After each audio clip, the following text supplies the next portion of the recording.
Thanks, Lauren. Thanks so much for having me tonight.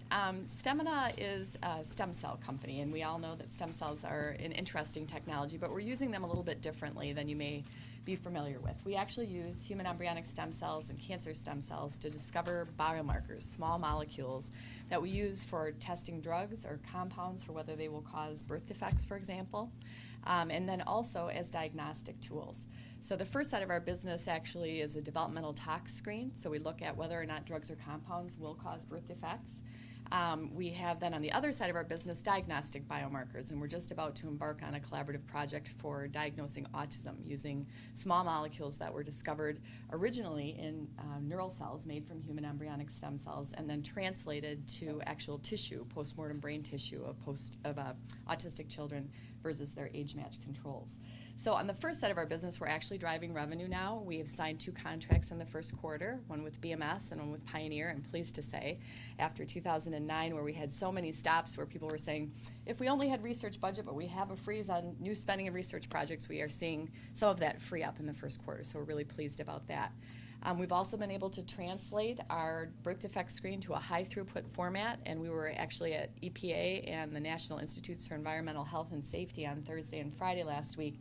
We are going to be able to do a pilot project for EPA, which will be exciting because there's a huge program called ToxCast under which we could screen up to 10,000 compounds, and we charge $10,000 per compound. So that would be a nice base revenue for us and also bring a lot of credibility to the screen. On the autism side, you can't open the newspaper without seeing an article about the incidence of autism. We all understand how important that is. This tool would hopefully be able to diagnose children very early, and we know that early treatment and intervention is one of the only things that works well right now in addressing the issue of autism. So we're excited about those projects. We also have had some very great interest from coastal investors and potential acquirers. And this actually goes to an issue that I'm sure you want to ask me about in the question and answer session, and that is that Dr. Gabriela Cesar, our Chief Scientific Officer, has asked for a leave of absence from the University of Wisconsin, and she will be working with Burl & Company, which is a large investment banking and merchant banking firm, in South America. She will actually maintain a residence here in Madison, and she will be here part-time. It will not change her commitment to Stemina. She has always been part-time. She has always been our scientific figurehead, but she has never been operational. But what it is bringing to us is an audience that we never have been able to reach. Gabby has always thought of this company as being a global company. She's a Brazilian citizen of Italian and Lebanese heritage who was raised in New Zealand and schooled in Edinburgh. So she makes me feel as Midwestern as that sounds exotic. And she is able to bring attention to our company by large companies like Citadel Group in New York City. And I think this will be a real advantage for us. We are very Midwestern as we sit here in Madison, Wisconsin, and being able to access for business development purposes and for access to capital, those markets I think will be an advantage to us. We will be holding an investor meeting tomorrow. Many of you may have gotten our investor update. It will be from 6 to 7 at Seminar. You can dial in, and you can talk to me afterwards about how to get into that meeting, because you'll be able to ask more questions and hear more than you can tonight about what's happening at Stemina.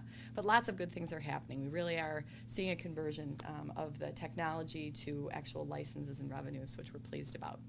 Exit strategy. I mentioned in my update, which you have in your summary, that we're working to find a partner in Europe. There's a huge program there under which 144,000 chemical compounds are to be screened beginning in 2012. We're looking for a European partner. We have 3 that we've gotten term sheets down to actual structure. We're now talking about finance. And what we're looking for there is someone to help us validate that screen, the birth defect screen, in Europe, and help us penetrate that market. That means we would be the required test, protected by worldwide intellectual property, and then we would seek that partner to help us distribute the test more fully than we can do from Madison, Wisconsin.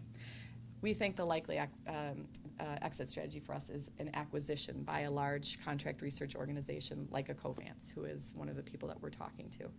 I expect that probably won't be for 3 years, would be my guess. But as we start to show that trajectory of revenue and we see validation of our screen, I think that we will definitely garner some interest from that audience. Questions for Beth?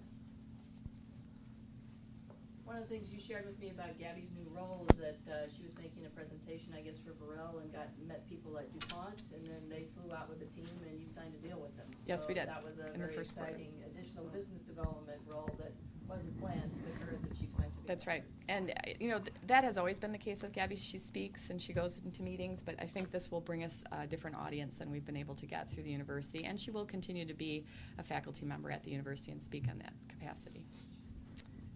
Did someone have a question over there? All right, thanks so much. Thank you very much.